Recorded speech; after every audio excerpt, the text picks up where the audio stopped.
আল আকসা মসজিদকে এমনভাবে গুঁড়িয়ে দিয়েছে ইসরায়েলি সেনারা। ফিলিস্তিনের আকাশে দেখা যাচ্ছে ঠিক এভাবেই উড়ছে মানুষ।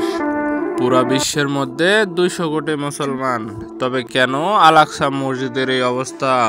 মুসলিম কান্ট্রিগুলো যদি চায় তাহলে হয়তো একদিনও টিকতে পারবে না ইসরায়েল আমেরিকা। তবে সকলের মনে একটাই প্রশ্ন, কেন বসে আছে মুসলিম কান্ট্রিগুলা, যেখানে ফিলিস্তিনের উপর চরম অত্যাচার চালাচ্ছে ইসরায়েল আমেরিকা? সারা বিশ্বের মুসলমান এখন শুধু তাদের অপেক্ষায় আছে। ইরান কই, সৌদি আরব কই, লেবাননের যোদ্ধারা কোথায়? ফিলিস্তিনের উপর যে অত্যাচার চালানো হয়েছে তার জবাব কি দিতে পারবে পুরা মুসলিম বিশ্ব? অনেক হয়েছে বসে থাকা, এবারে পাল্টা জবাব দিতে হবে।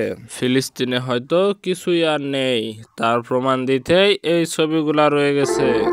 পুরো বিশ্ব দেখেছে ফিলিস্তিনের উপর যে হামলা করা হয়েছে।